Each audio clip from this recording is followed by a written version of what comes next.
We are recording. Hello, we have more people coming in. I'm going to try and catch them all as they come. And I'm going to start sharing screen and pulling up the slides here. Give me a thumbs up if you can see these.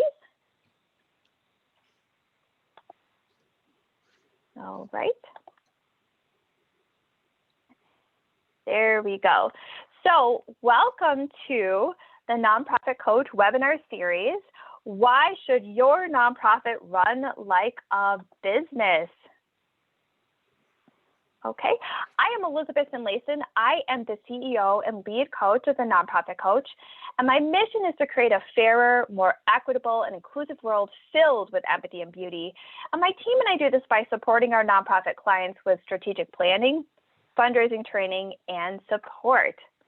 So let's, I do want to say something about our bi-monthly webinar series. These are free, and we host them for anybody who wants to join. So I sometimes have people who have paid services with us, people who've never met us before, other consultants. I don't mind, but just to know, these are not meant to replace paid consulting or coaching or people in your lives who are experts. These are general topic overviews, or they're a dive into a specific piece of these broad topics.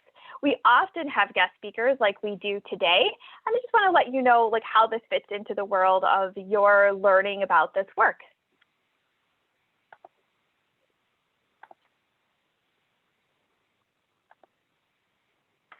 So with that, I would like to introduce our guest speaker, Matt George, author, speaker, and CEO. Go ahead, Matt. What would you say about yourself? Well, I've been a nonprofit my whole life, and there have been many times that I've sat here and I've thought to myself, you know,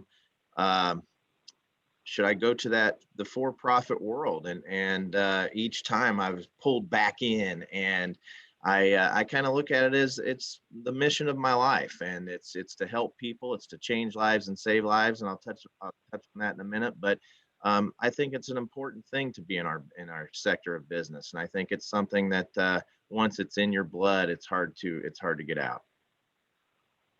Absolutely.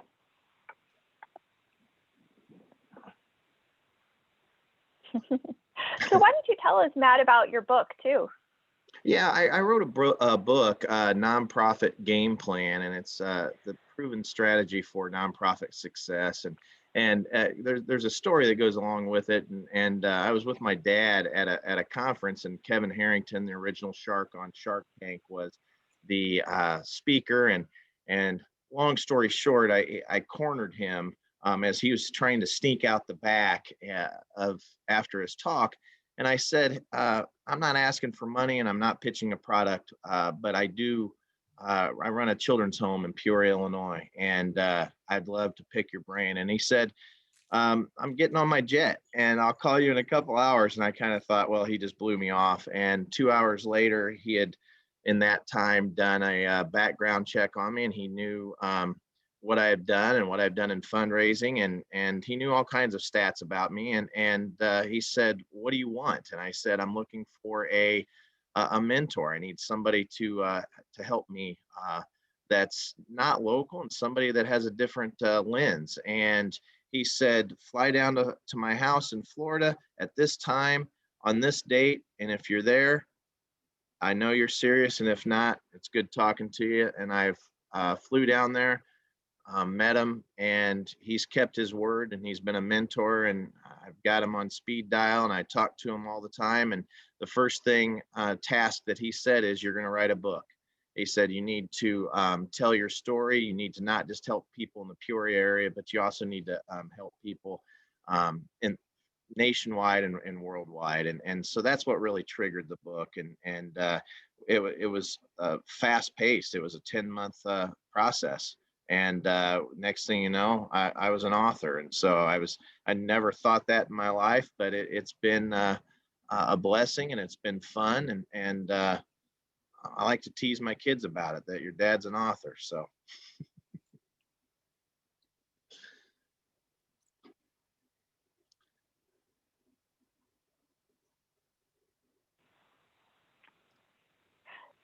So why don't you tell us about what you do at Children's Home in Peoria?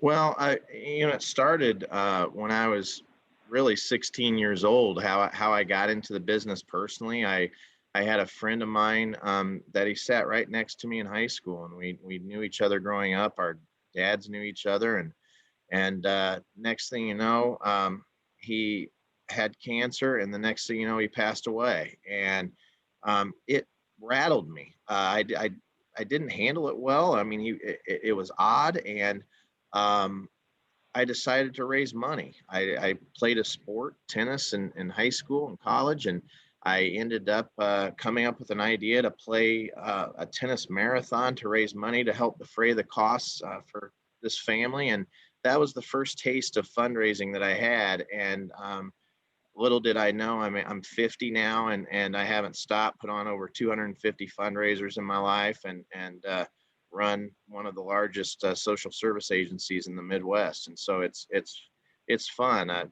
Children's Home here in Peoria, Illinois, is huge.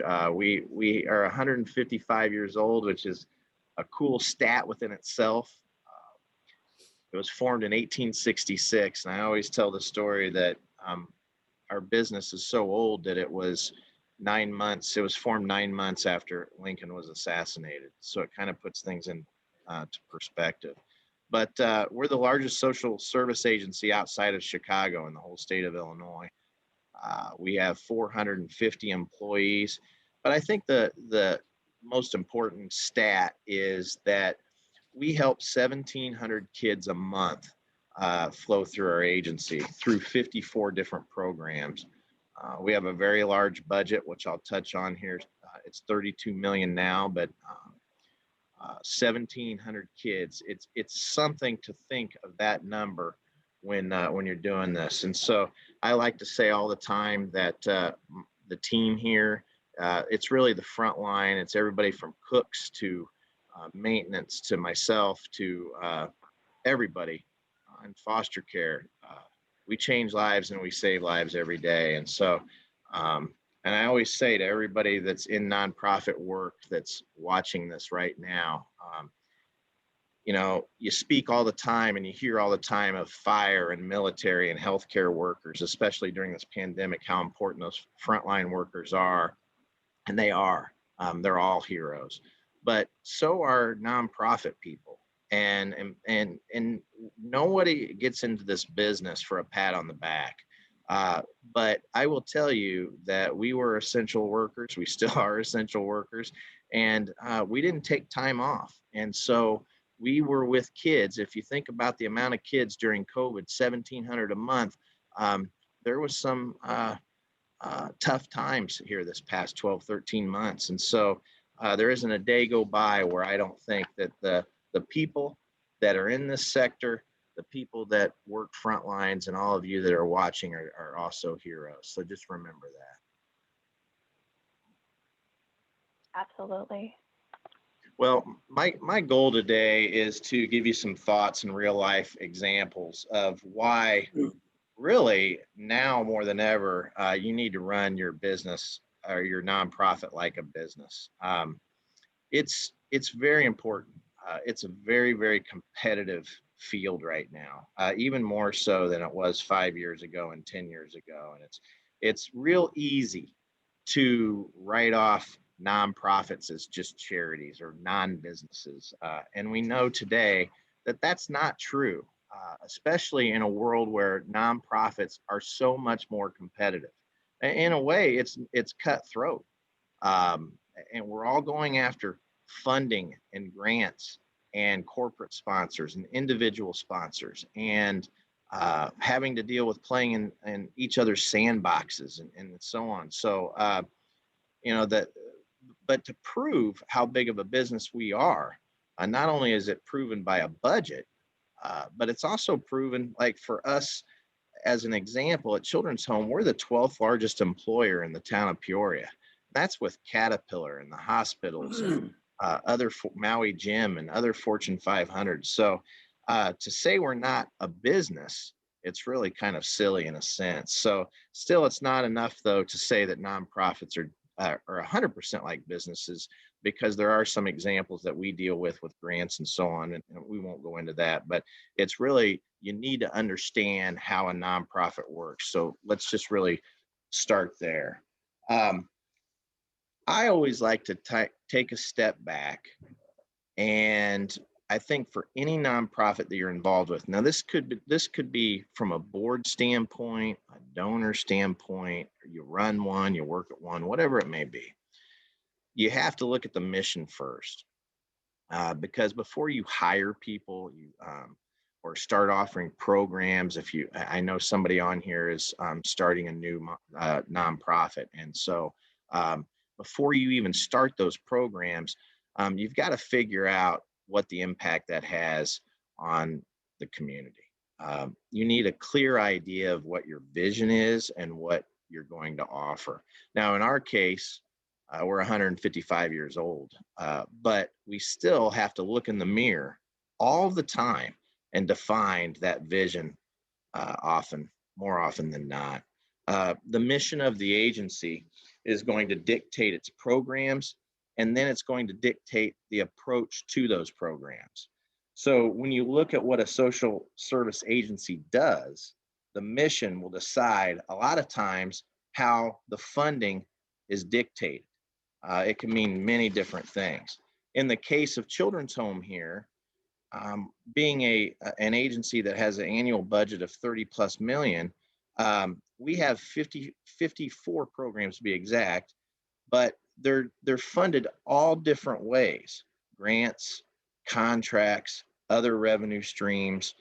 Some we lose money in, some, and there's a reason why we keep them.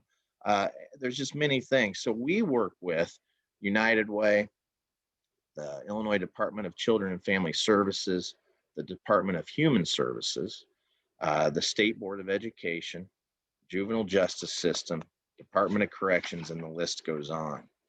The reason I'm telling you all of those entities is it really shows the diversity that we have, that you could have or strive to have, how that really makes a difference. No different than the diversity of having a for-profit business.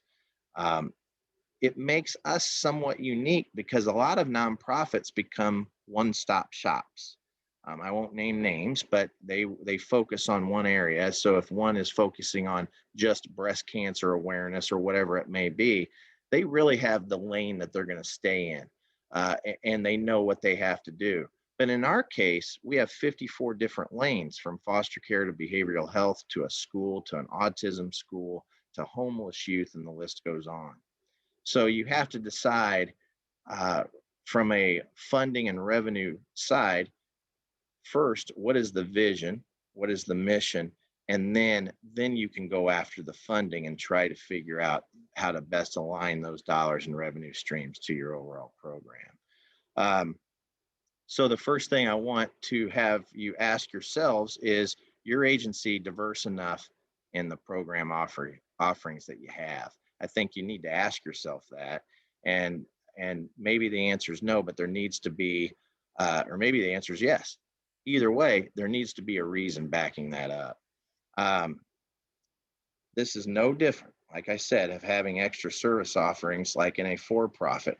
It's very important in this day and age, to not necessarily be a one-stop shop, because there's so many competitors gunning after your business. Now think about this. Just in pet related nonprofits, there's 17,600 pet nonprofits, 501c3s in this country.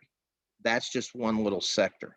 And then the question, we'll talk about mergers and acquisitions a little later, but the question you need to ask yourself is, does there need to be 17,600 pet nonprofits in this United States? And then next, after you have the vision and the mission piece, kind of to help guide you kind of with your strategy, it really next comes down to people. Um, we all know uh, examples of good customer service, and we also know not so good customer service. But I have an approach that is very simple in what I do here in this business. Is I don't care about titles. I don't go around saying I'm the CEO. Um, I I don't care whether you're a cook or in maintenance or whatever it may be. You are just as important in this business overall as the CEO or the director or any leader for that matter. The reason why, and the funny example I give is, and this is a true story, is one of the boys here in our residential program. He was 15. I came out to throw a football around with him a couple years ago, and he actually said to me, he started jumping up and down and saying, "I can't believe it, the CBO is here." So kids do not care about titles. Kids actually care more about the cooks here than they do the titles. So I think it's a pretty funny story, and I've got many stories like that. But it's very important. And then people in leadership positions need to embrace this and cascade this mindset throughout your whole agency, and it works. Yes, Heather Stapleton, the CBO. I still have yet to figure out what it means, but that's what he said. You have to have that mentality in a leadership position and actually push that down to everyone in the agency. Because if they know that, they know that you have that so-called welcome policy, that open door policy, where you can that you're not more important than anybody else. And in our business, it's very important.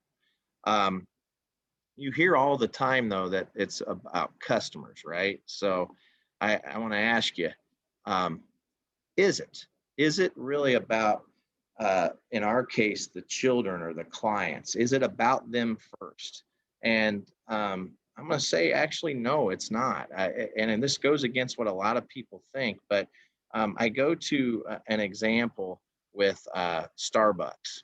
And if I have Starbucks strategic plan on my desk, and I love it because it's their plan for the whole company, and they map out their vision, which is to have the most recognized and respected brand in the world. That's their goal, their most recognized and respected brand in the world.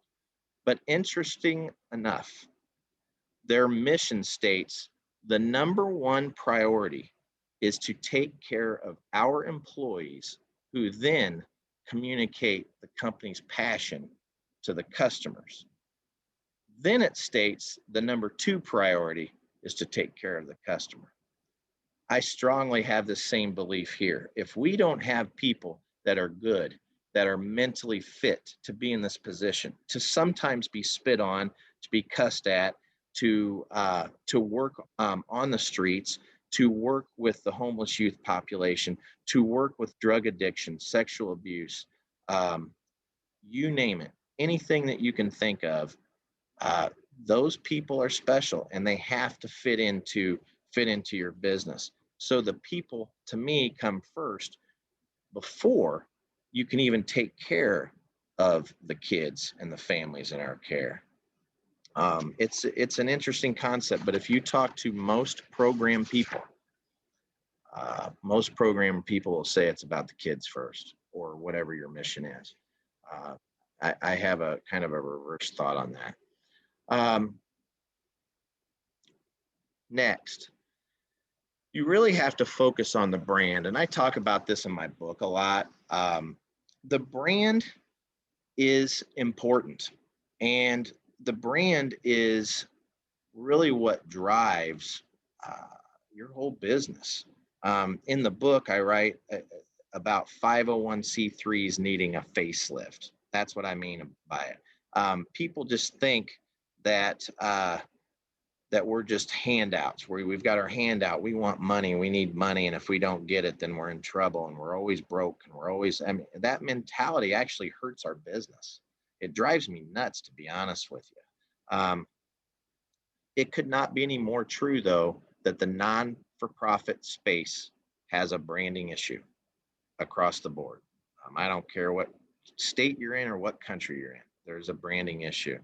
So play along with me for a minute. We're not in the business of selling food or clothes.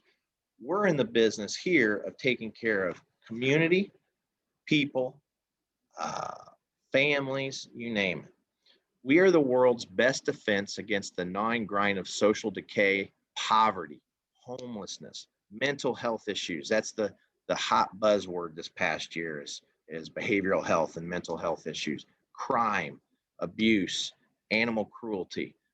This isn't selling tennis shoes. This isn't selling products.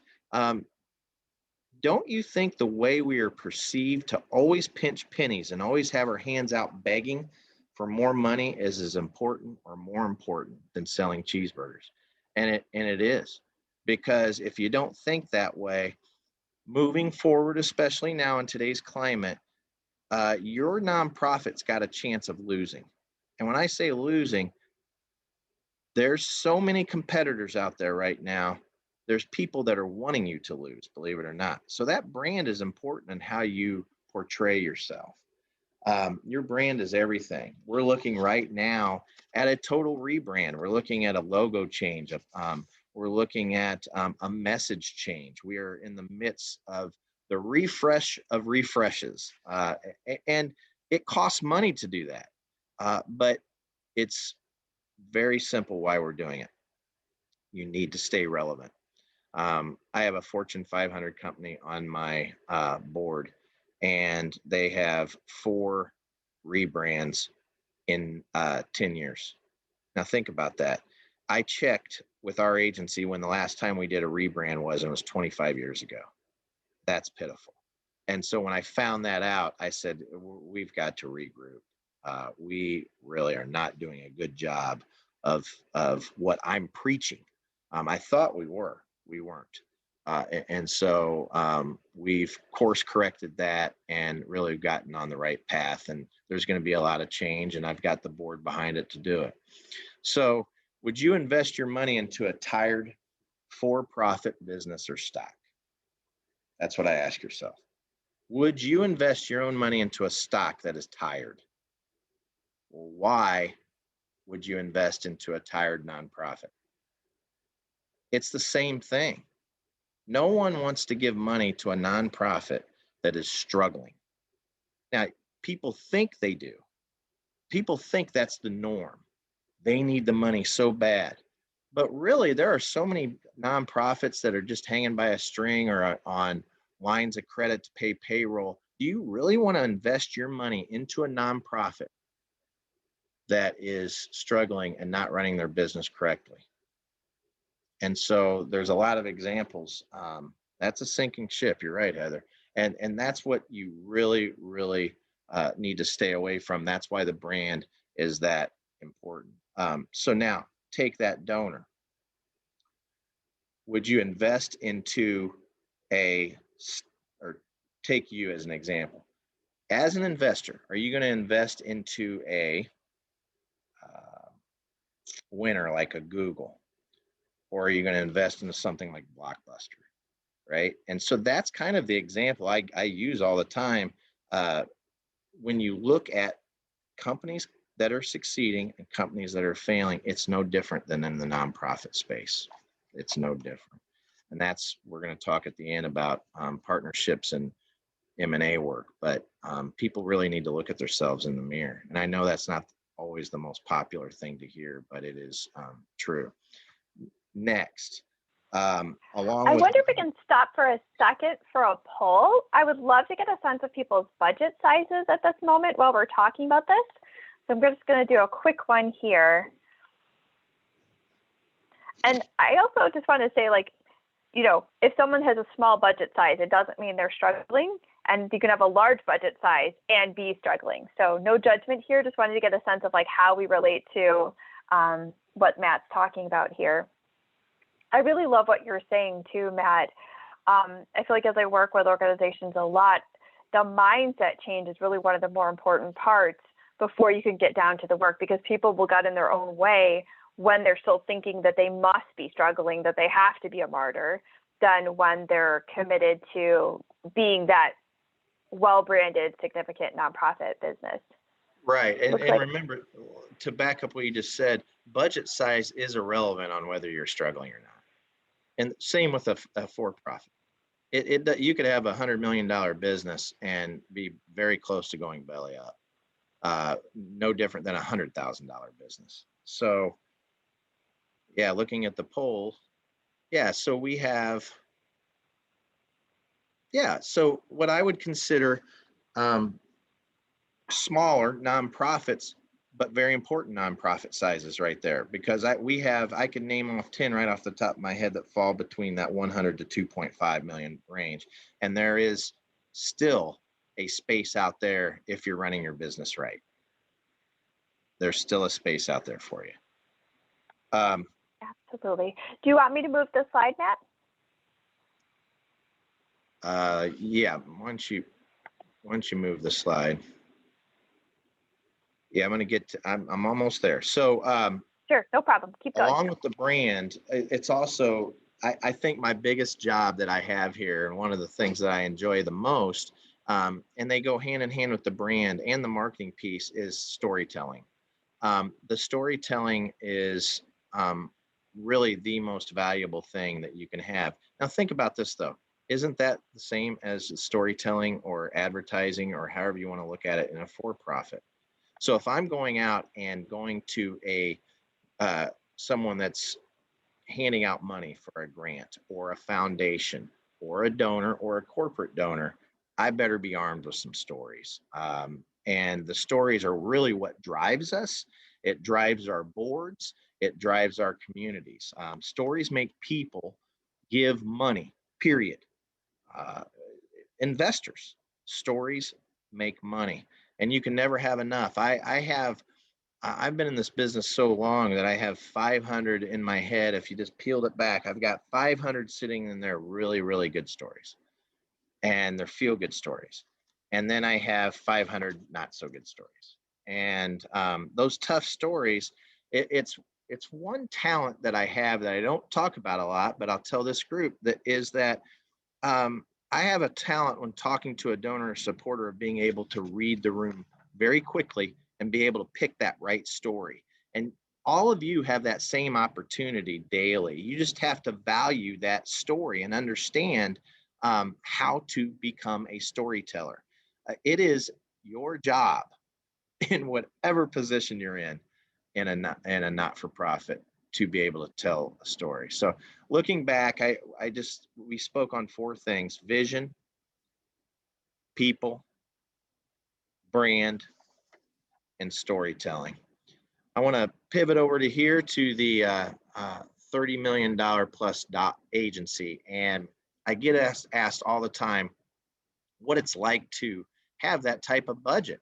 And to me, it doesn't matter that the budget is that large, the annual budget's that large. It doesn't matter whether you're a 1 million or 500,000 or a 50 million. There's a place in Chicago that's 130 million. That is a social service agencies. But then there's nonprofits like Coleman and so on, multi-million dollar agencies and Gates foundations and so on. Size of in for this really doesn't matter, but it does in terms of how, if you dial it back to community, because it tells you of the impact that you have in that community. In our case, we are the largest by double. And so when someone asks me a question and they say, what would happen if Children's Home was not here in Peoria? My answer is very simple: you don't want to know, because that is the impact that our team of 450 strong have on our community. So go back to what I said before with people. That's the key factor. But it's also another thing: it's solid outcomes. Um, it is understanding what your community needs at all times. So whether you do your own assessment, whether you go to the hospitals, who every hospital is required to do an assessment yearly, if you go to the city assessment, United Way assessment, whatever, you have to know what the needs of the community are, because that's going to dictate some of your next steps in potential new funding or old funding that may go away. Or old funding that you need it to go away and go find some new funding. So it's understanding what your community needs, and it's becoming best in class. So how do you do that? Again, accountability. The accountability piece is huge. So you have to hold your team to the highest standards. And if you're a team of one, you need to hold yourself to the highest standards, because you will not get funded on a sustainable basis if you do not have those high standards. And when those standards stray, you have to go to the leadership team or whoever it is, and you need to fix it quickly. Because I said earlier, the dollars are so competitive that someone wants your money. They're going after your funding. And if you stray, they're going after it hard. So know what you're doing, do it great. You can't have, in our case, a diverse program offering if you're subpar. Running a bad business is the difference here. If a for-profit, if you're not selling tennis shoes, or if you're selling tennis shoes and you're not doing it well, your business could be in trouble. In our case, if we're not doing it well, there could be death. And I say that dramatically, but that is the truth. There could be death, and it's life and death in some cases. And so it's very important. Next, and this is the obvious, but I want to explain what I'm talking about here. It's the importance of cash. I sometimes map out to an audience like this what it takes to do our jobs from a finance standpoint. So to make it easy, let's say the business that I have is a $30 million business. So to put things into perspective, I wake up each day for $30 million annual budget. That averages to $82,000 a day to run this business. That's $2.5 million a month. That's $575,000 a week, if you want to put it in perspective. Now, do that little game with your own business, and it's going to make you get off your butts and get you motivated to go find more funding, some more cash, because that's what this game is. This is no different than the entrepreneurial mindset of having to every day know that you have to go get that dollar. And again, like a for-profit. So think about, in my case, $82,000 a day. I think about that all the time.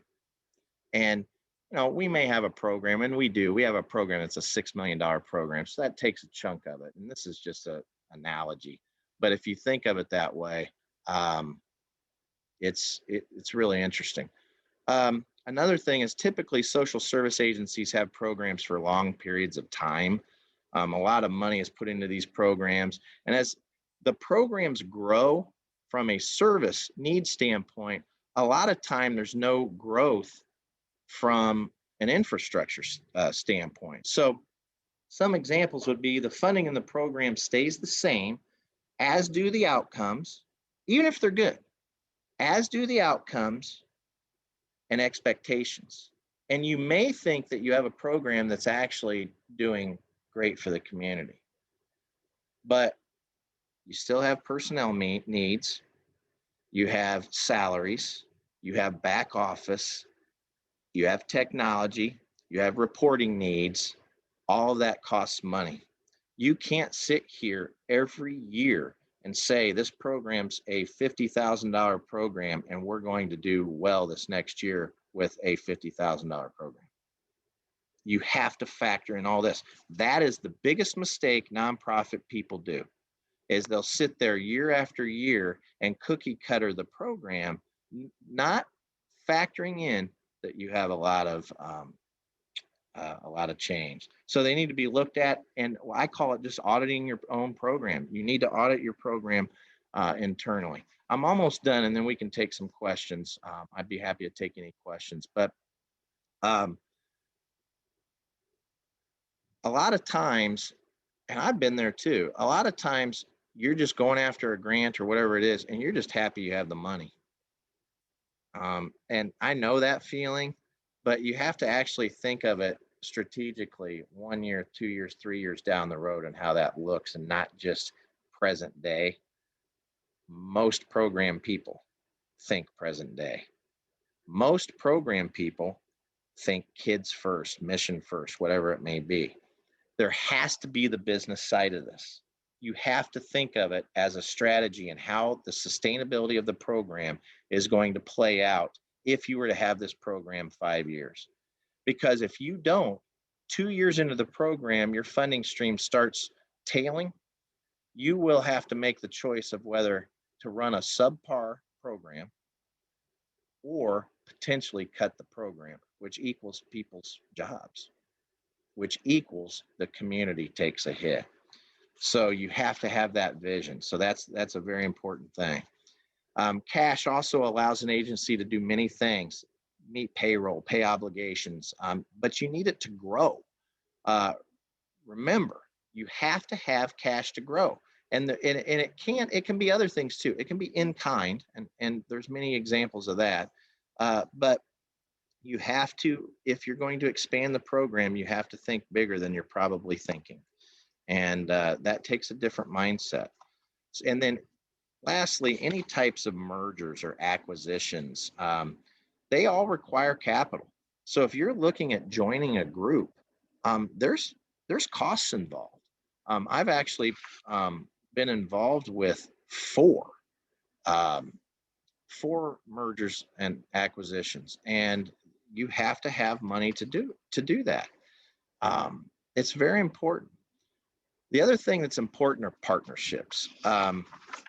Partnerships, I think, are the most important thing, and for me, it is a long play. Let me explain what I mean by that. Um, I had uh, I call it my stable, and I had a mentor about 20, 25 years ago say to me, you need to collect relationships and partnerships, and you need to put them in the stable, and you need to grow that stable. And I thought about it, and I said, boy, that's going to take some time. And he said, it's a long play. But if you're going to do this, you have to do it. And there's going to be a time in your life where this long play is going to pay dividends like no other. And so 20 years ago, this gentleman gave me this advice, and I'm going to give you an example of what happened. The first person I met with here in Peoria was a bank president at PNC. He was a community guy. Everybody in the community knew him. And next thing you know, he became a mentor. He's in my stable. He introduces me to another bank president, then another, and then over time another. And now I have every bank president in my area, including cities next to us, so the Tri-County area. Um, they're all now in my stable. Now, why is that important? Because I can pick up the phone now in every sector, whether it's car dealers, healthcare, Fortune 500, restaurant owners, whatever it may be. And I have built that stable over the 20 years to where I can pick up the phone at any time and make an ask. And when I do, when I say that, I'm not talking about just money. I'm talking about what would you do in this situation? I'm talking about I need help with the finance piece of this. I'm talking about I have access to a Fortune 500 head of marketing. I'm talking about all these different things. And you can call it in kind if you want, but I go and make asks every day. I made one this morning, as a matter of fact. I have a president of a large company here, and I asked him for advice on a transition plan, and he's helping me put together that transition plan. Now, I'm not asking for money, but my time is money. So for me to figure out something that I know I'm not very good at, and this guy is a master of it, and this lady over here knows marketing and branding 50,000 times better than I do, those asks are worth $1 million. And you have to think that way, because the next nonprofit down the street, they're going after that same grant you have. They're going after that same corporate donor. You have to do that, and I think it's very important. And I utilize these people all of the time, and they want to. The advantage of not being in a for-profit is that is, in their way, their mindset is that's a good way for me to help. But it also gets your foot in the door for other asks, which always lead to money. So everyone in that stable that I have, and I can go through the list. I've memorized it. I can go through and say that Commerce Bank has sponsored my last 27 events. So has Paradise Casino. So has RLI. So has Caterpillar. So has ATS. So has Maui Gym. So has PNC. And the list just keeps going on and on and on. And now my asks are not even really asks, they're reminders because they've already budgeted those dollars in for me as an expectation, because it goes back to mission, community, and it goes back to great outcomes because we run a good business. So they know if they're going to have that investment from a corporate side or personal side, and usually it's both, that they're going to invest into a great organization. And really, if you think about it, they're not always investing into the organization. They're really investing into you. That's the importance of storytelling. That's the importance of branding, the vision, and so on. So I didn't really hit too much on mergers and acquisitions, other than I'll end with this and take questions. But the M&A work is something that you need to always have on your mind. And the reason why is because you may be a target. A funder, oddly, may be targeting you. So there could be a foundation that says, wait a minute, I'm giving 100,000 to this group, and the same group over here wants 100,000. Why don't these two get together? And what seems like an innocent relationship, next thing you know, you're one agency or one program, whatever it may be. So I always say, and I advise a lot of nonprofits, I always say this: don't let someone else control what you do. Be on the forefront of this thinking and know that you've got an opportunity to actually go look at other businesses, other non-for-profits, other program lines, whatever they are, and you guide those. You have to show that you have value. And in the end, it's just like any other business. If you're not showing your worth and you're not showing your value, there's a potential of not being around. And that's not a good way to end this. So I'm going to end with the slide you're showing here. I always tell my team, bring happiness. The long play, I just told you about the stables, relations becoming long-term. I'm told you I was 50 years old now, and I've built these relationships, and it took me 20 some years. And then I always say to all employees and all the team here, it's passion and compassion. You have to have passion for this type of job, but you also have to have compassion for each other. Because if you do not have compassion for each other and not knowing what the next person is going through in this type of business, for what we see every day, what we see on the streets every day, it becomes a very hard business to stay involved in. So I appreciate you having me on here, Elizabeth. I know this gives about 15 minutes or so to answer any questions that anybody might have, or maybe you had some that were sent to you, but there's a picture right there of the purpose of human life is to serve and to show compassion and the will to help others. And that's Ryan Sandberg of the Cubs Hall of Fame and Ozzie Smith. I got them both on a stage to honor Children's Home a couple years ago, pre-COVID, and it was a great time. And both of them have the same feeling as that I have. It's about community. So I appreciate you having me, and I'd be happy to take any questions, and you guide it from here, Elizabeth. Absolutely. Yeah, I definitely want to open it up for questions. I see something coming up on the chat. Oh, Peter O'Malley is topping my museum next week, Heather. Yay, stopping by. Awesome. That's fantastic. I think I was interested if you could tell the story, given about mergers and acquisitions and partnerships. I've noticed that you're really good at creating partnerships. You talked about those long-term relationships you have fostered across your area. I was really interested too, you talk about in your book about how if we're always just competing and we're not looking at mission, then we're really defeating ourselves, and that you were part of a smaller organization that went into a merge. So I was wondering if you could tell that story for people. Yeah, So 15 years ago, I was the president of a residential facility called Youth Farm, and we were about a $4 million agency. We had 56 employees, and basically the kids that were there were at the time they're called wards of the state, and so their parent is the state of Illinois. Which think about how really pitiful that is. And we were having trouble with our funding because the governor at the time, who served jail time, by the way, was changing our program.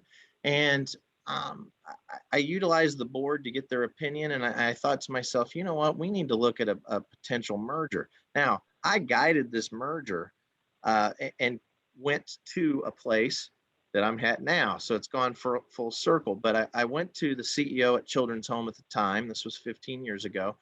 And I said, this is what's best for the kids. This is what's best for the community. And this is what's best for the team. Now, in doing so, I also knew I was putting myself out of a job because there was a CEO that was running a much bigger agency, and she'd been around here for a long time. And but I had to take a step back and realize that in nonprofit work, it's not about you. Um, and I'm confident. I was confident that I was going to be able to stay on my feet and find another job somewhere. But it was the best thing for the kids. And I didn't know the impact at the time, but I do know now that that $4 million business that I merged into 15 years ago has grown so much that that's half of our budget right now. And so to prove what was right for the community as a whole, it was that. And a lot of times egos get in the way. A lot of times people's job securities get in the way, and boards get in the way. Boards do not want to be part of a merger where, in this case, we'd been around 70 years. And boy, you're guiding, you're on a board, and you're giving up that longevity, that history. And there's a piece to that that some board members do not like. The board members that I enjoy having on the board are ones that actually can see forward and saw the benefits to our community. But I saw that firsthand, and then proceeded to actually leave that position and join another agency where I took 3 other small agencies and spent 4 years. It was a long time, but spent 4 years merging all of those agencies into one. And instead of 4 directors, you had one. I happened to be that one. And but each program ended up saving an average of $88,000 per program. And in doing so, those went back to the agencies, or the one agency now, and we were able to backfill programs, which gave us time to build the program, which now the programs are huge. So you have to be thinking like a business. And after that, the position of CEO opened up here at Children's Home. That was 7 years ago, and it came full circle. And now I run Youth Farm again under the umbrella of Children's Home. That's such an awesome story. I think Steve's got his hand up. Steve, you have a question? I do, Matt. First of all, great job today. I really enjoyed your book. I don't know if you can see it. I'm holding it up here, but I got your book. And by the way, on page 120, you talk about surrounding yourself with people who are smarter than you. So that's why I hang out with you once in a while, because you're smarter than me, dude. And those words maybe come back to haunt you a little bit. But on page 111, I love how you talk about the difference between a job, a career, and a calling. Mm-hmm. And really, it's about getting the right people in the right place. And it's ironic that the following chapter, you talk about developing the team. One of the things I struggle with is I'm out in the marketplace. I deal with a lot of, obviously, for profit, but when I do deal with some nonprofits, and even in part of one, I find that seems to be the last thing they do or even have a budget for, is developing their team. Can you touch what would be your message and touch on that to maybe these nonprofits who really aren't doing much to develop the leaders in the team? I really struggle with that. Yeah, it's the most important thing. Most nonprofits don't think that way. I said it earlier, they think kids first or whatever your mission is. That's not true. And then how do you hire and onboard good people? You have to be competitive and you have to set the expectations. I speak first to new employee orientation. Every new employee that comes through our doors, uh, I speak to them before anybody else speaks to them after the interview process. And what I tell them, and HR does not like me saying this, but as you know, Steve, I'm going to say what I want to say. If you're not here for the kids, the community, the mission, for Children's Home, and for each other, then go work at the mall. Because you have to have something in your heart and you have to have a different mindset in working for a nonprofit, or it isn't going to be a long-term deal. And that's when I say it's a calling. It's I also say it's not a job. I say that every 2 weeks I have this new employee orientation. It's not a job. Either look at it as a career or a calling, or just go somewhere else because you're not going to last. The kids, they'll eat you up. So invest in people. It's the most important thing. Okay, thank you, Matt. Great job. Appreciate it. Thank you. We got a thanks here from Roy, who I will say now again for the recording, is the one who put us together and allowed me to get to know Matt. And he's with Sports Philanthropy Network. We have a major conference coming up in June, so you should check that out. To get to what you were saying, Steve, I find a lot that people who go into nonprofit have a mentality to help other people and then often forget themselves and their coworkers. And I was in a resilience training through Network for Good a little while back, and in that they talked about how saying that you won't experience trauma when you're on the front lines and helping people who've experienced trauma is like saying you're going to walk through water and not get wet.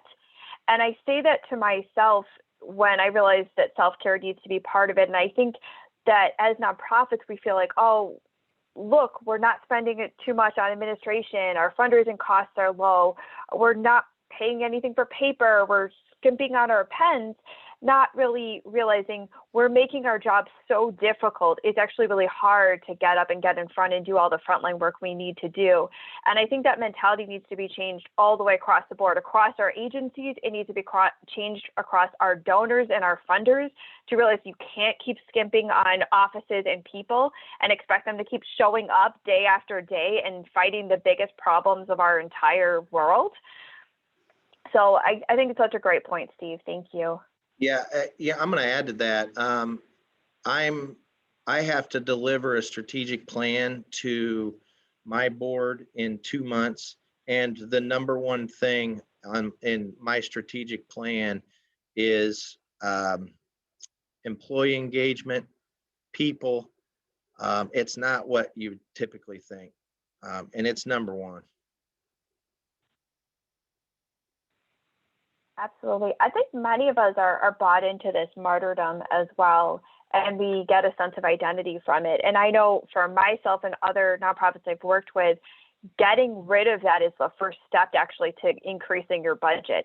If you stop thinking of yourself as having value because you're sacrificing, is one of the ways that you can really start to grow as an organization. And Jamie puts in the chat here, you have to be well to do well. I think that's a great one. Yeah. So I'd love to put up a poll here for a second now that you've heard Matt talk. How many of you feel like you do run your nonprofit as a business? If you are one of the couple of people here who are not running a nonprofit, do you run your business as a business? Sometimes. Do you run your business as a nonprofit? I hope the answer is no. I have a few people that are not sure. Well, it looks like every answer is neck and neck. Let's see. All right, I'm going to give it a couple more seconds. And I'm going to end polling and share results. So a slight majority on running your nonprofit as a business. Definitely a few people are saying no, and a few people are not sure. I was wondering, Matt, do you have anything you'd say to the people who aren't sure if they're running their nonprofit as a business? Well, I think you're looking at 55% that are no or not sure. I think for those people, hopefully you can take something out of this. You feel free to email me too at any time if you have any questions. But I, I, my suggestion is to always look at it just a different way. It doesn't mean you have to totally take everything said today and change course and change your business right now. But there are little things that you can do here and there that over time will make your business and your asks a lot stronger. The first thing I would do after this is an exercise later today for you is come up with all of the people you know that have some sort of influence and figure out where your weaknesses are within your programs or agencies and see if any of those people are willing to help you for free. And you can call it a mentor or a partner or however you want to call it. But the marketing and branding, everyone knows somebody that does marketing and branding. Pick their brain.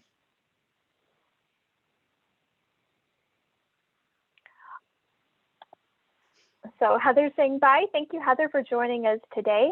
Thank you, everybody. I had a question for you too, Matt, in that you speak a lot about how nonprofits are businesses, and yet that was a dirty word for a long time. People really felt like that's not what we do, and there's a selfishness that's in there. What do you have to say to people who say that we absolutely shouldn't be thinking of ourselves as a business? I think you're on your way to being out of business if you already aren't. That's as simple as it is, because if you talk to any corporate CEO that I talk to about how they will be giving dollars, whether it's through foundation or personally moving forward, it changed about 3 years ago. And the mindset now is everybody's riding everybody's coattails, and those corporate dollars are now only going to invest. Instead, here's a good analogy. I know somebody, I'll just use a number, that he gave $1 million a year to 10 agencies. He's now giving $1 million a year to one or two. He and his partner have not decided yet. So they are not going to spread the wealth, and that it doesn't mean everybody, but it's a reoccurring theme right now in the people that I talk to. And I talk to donors every day. I've talked to 3 or 4 already today. One thing that really struck me in your comments is that you're not afraid to ask for help or to look like you don't already know something.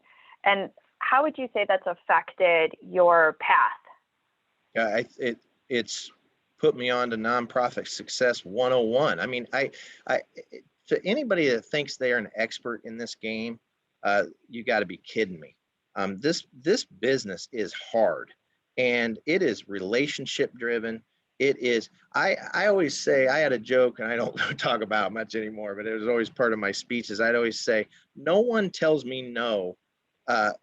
I'm told more no than anybody around, I guarantee it. But the kicker of that is I ask for more. So my success rate is a whole heck of a lot higher than most people because I'm not afraid to ask. And the kicker of it is some people aren't afraid to ask, but you also know you have to have that close.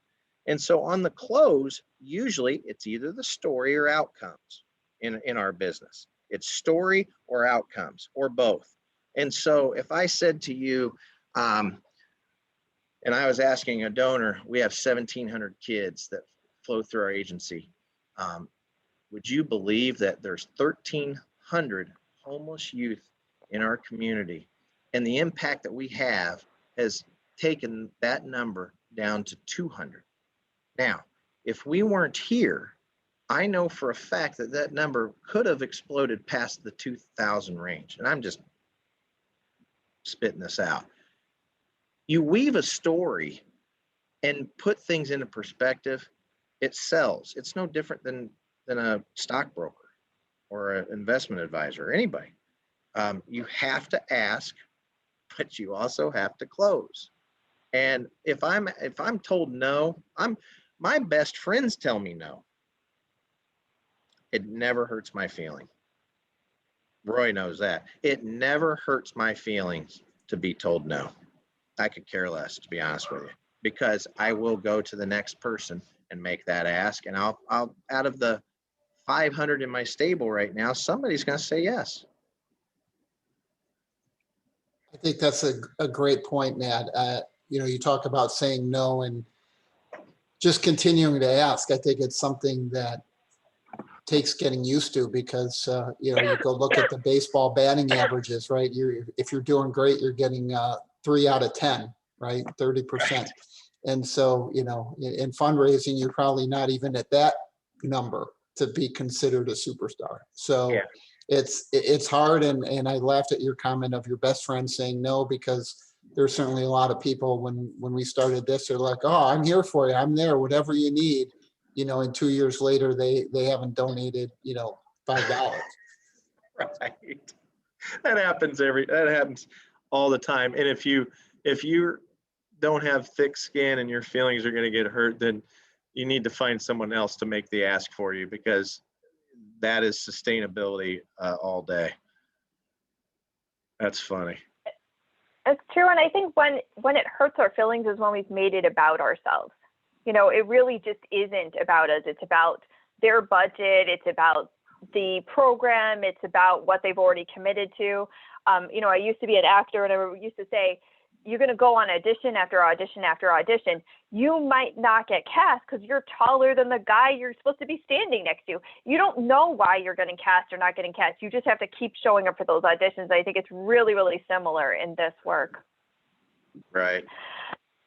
So I know we're just about at noon, and this was fantastic. I feel like we could sit here with Matt and just keep asking questions, and he has offered to make himself available for follow-up questions. So definitely feel free to do that.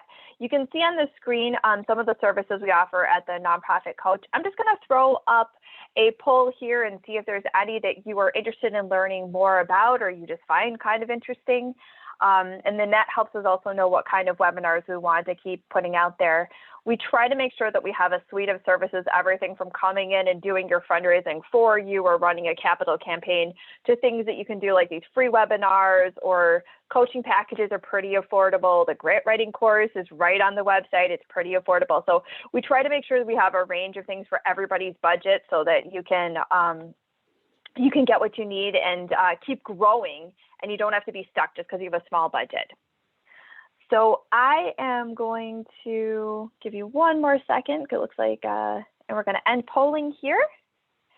And with that, I'm going to thank everybody for being here. Thank you especially, Matt, for sharing your wisdom and your expertise. We will be putting this out, so if you need to rewatch it later, look for the follow-up email. And I'll just check the chat here. So thank you, everyone, for being here. Thank you. Appreciate you having me, Elizabeth. Good job. Thank you, Matt. Thank you, Elizabeth.